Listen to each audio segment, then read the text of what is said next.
दोस्तों, कल 3 अक्टूबर को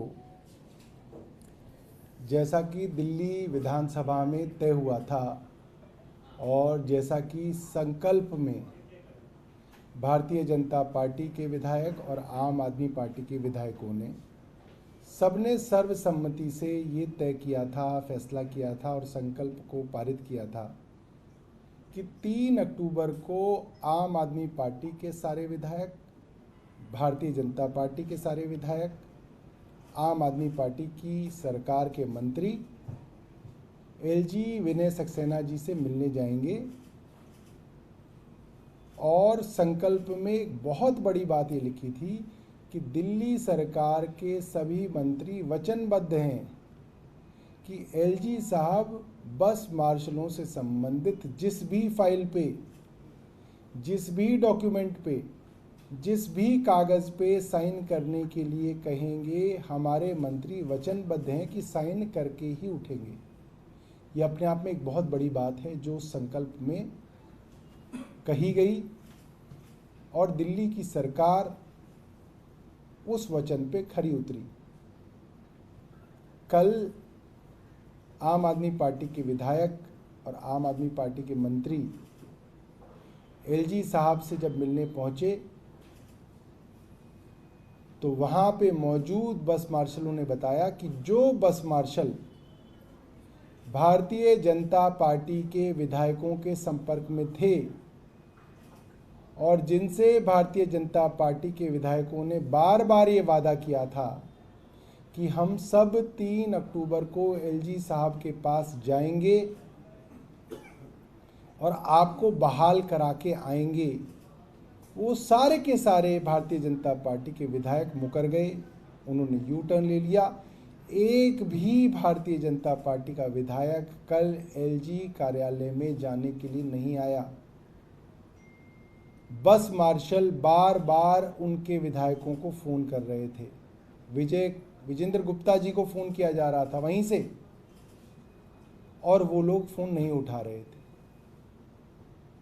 कल हज़ारों बस मार्शल जो कि बहुत गरीब परिवारों से आते हैं, पिछले 1 साल से ज़्यादा समय से जो लोग बेरोज़गार हैं, अकेले कमाने वाले थे अपने घर के और आज उनके घर में कोई कमाई का साधन नहीं है, किराए देने का पैसा नहीं है, बच्चों की फीस देने के पैसे नहीं हैं, घर का राशन खरीदने के पैसे नहीं हैं।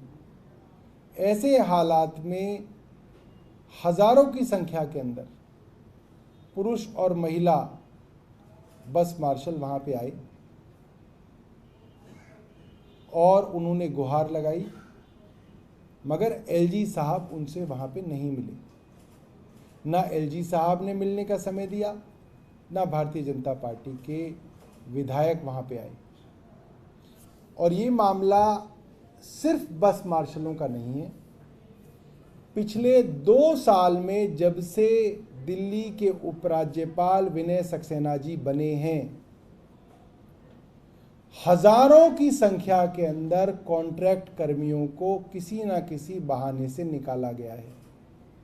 हजारों की संख्या के अंदर मैं आपको बता रहा हूं। दिल्ली के अस्पतालों के अंदर आपने देखा होगा, ओपीडी बनाने वाले, पर्ची बनाने वाले बैठा करते थे, जो कंप्यूटराइज्ड पर्ची बना के दिया करते थे। वो डेटा एंट्री ऑपरेटर भी जब से विनय सक्सेना जी आए तब से उनकी तनख्वाहें रोक दी गई। बहुत मुश्किल से उनकी तनख्वाहें दोबारा शुरू कराई तो फिर रोक दी गई। और कोई ना कोई वही बहाना जो बस मार्शल के लिए बहाना बनाया गया कि साहब इनकी पॉलिसी ठीक नहीं बनी हुई, इनकी स्कीम ठीक नहीं बनी हुई। ठीक यही बहाना डेटा एंट्री ऑपरेटर, जो दशकों से जो डेटा एंट्री ऑपरेटर दिल्ली सरकार के ओपीडी के अंदर पर्चियां बनाते थे पेशेंट्स की, उनको निकाल दिया गया।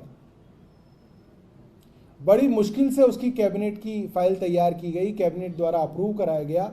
उसके बाद भी एलजी साहब ने उसके ऊपर ऑब्जेक्शन लगा के फिर वापस भेज दिया। इसी तरीके से दिल्ली के अस्पतालों और डिस्पेंसरियों के अंदर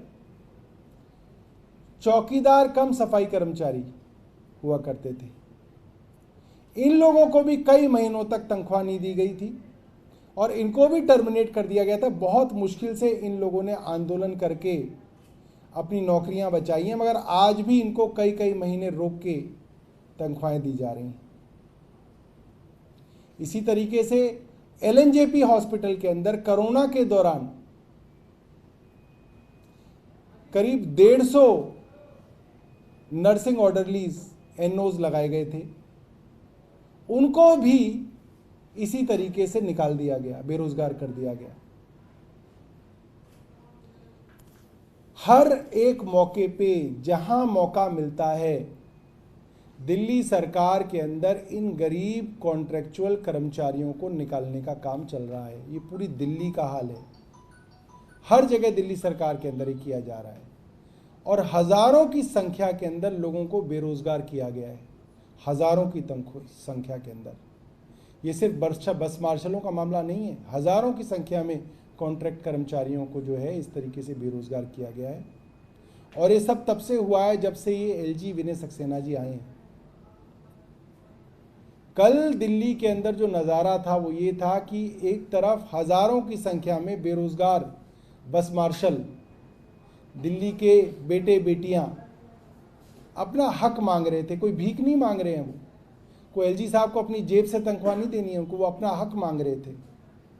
वो अपना हक मांग रहे हैं और दूसरी तरफ एलजी साहब हैं जिनके पास उनसे मिलने का समय भी नहीं है। मिलने का समय तो दूर, उसके बाद एलजी साहब ने पुलिस भेज दी।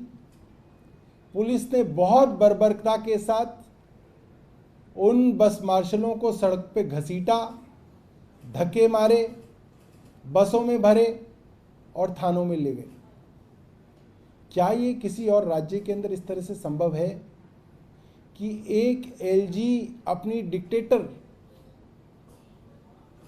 डिक्टेटर की तरह अपनी तानाशाही चला रहे हैं? जहां मन करता है वहां पे गरीब कर्मचारियों को नौकरी से बेदखल किया जाता है और बेरोजगारी दिल्ली के ऊपर थोपी जा रही है। आज मैं कह सकता हूं, एक तरफ तो पूरी दिल्ली है, ये दिल्ली के गरीब बेरोजगार बच्चे हैं और दूसरी तरफ एलजी हैं।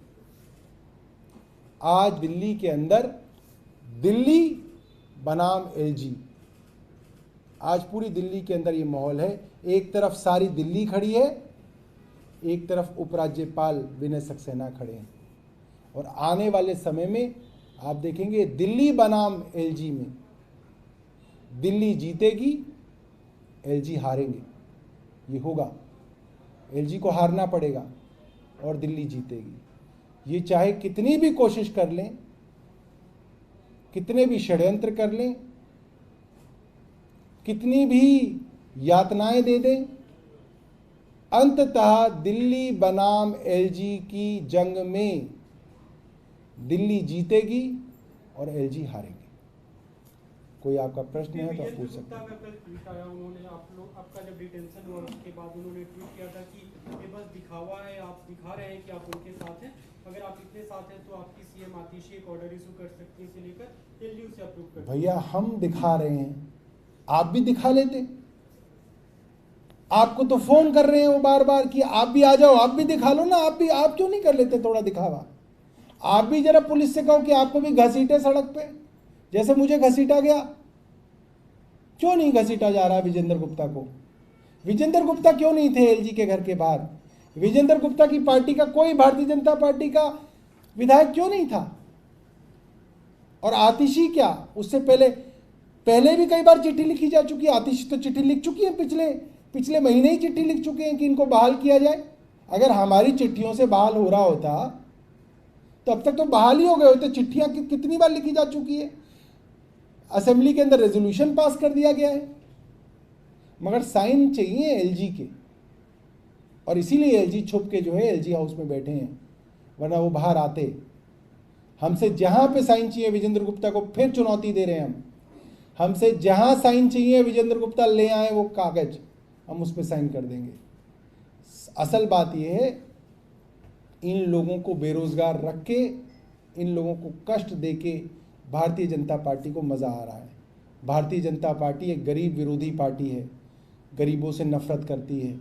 इन लोगों को तड़पा के तरसा के भारतीय जनता पार्टी को खुशी मिल रही है।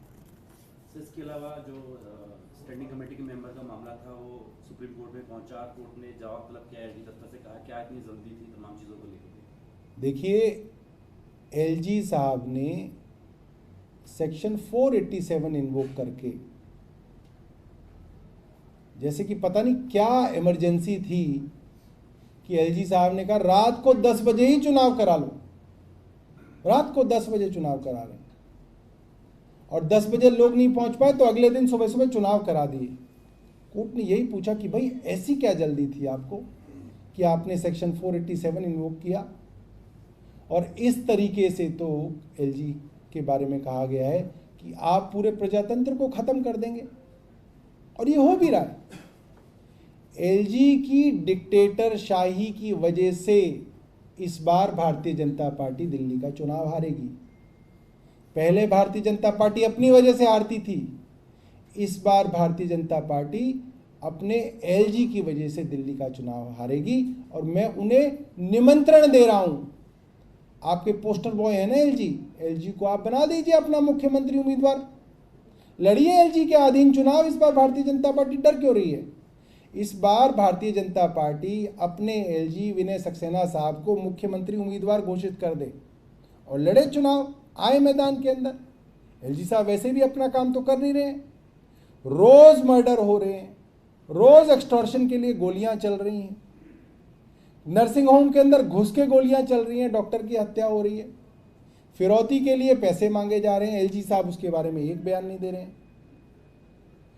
चुनी हुई सरकार के काम में उनको बहुत ज़्यादा दिलचस्पी है। तो भाई चुनी हुई सरकार में दिलचस्पी है तो आ जाओ, चुन के बनाओ सरकार अपनी, भारतीय जनता पार्टी बनाए उनको अपना मुख्यमंत्री उम्मीदवार, चुनाव लड़े उनके अंदर। और कोई प्रश्न आपका है? इससे एक अलग सवाल है, आज अरविंद केजरीवाल ने अपना घर शिफ्ट किया, वो आपके एमपी अशोक मित्तल के घर में गए हैं, लेकिन बीजेपी इस पे आरोप लगा रही है कि एक महल से निकल के दूसरे महल में अरविंद केजरीवाल शिफ्ट हुए। देखिए, बीजेपी तो आरोप ही लगाएगी। आप क्या ये सोच सकते हैं कि बीजेपी अरविंद केजरीवाल की तारीफ करेगी? पिछले 10 सालों में आप मुझे बता दीजिए, 10 साल राजनीति करते हुए हो गए अरविंद केजरीवाल को, कभी भारतीय जनता पार्टी ने वो इवन ऑड लगाए तो नहीं, इवन ऑड भी खराब है। वो रेड लाइट ऑन गाड़ी ऑफ करें, नहीं ये भी गलत है। वो बिजली माफ करें तो वो भी गलत है।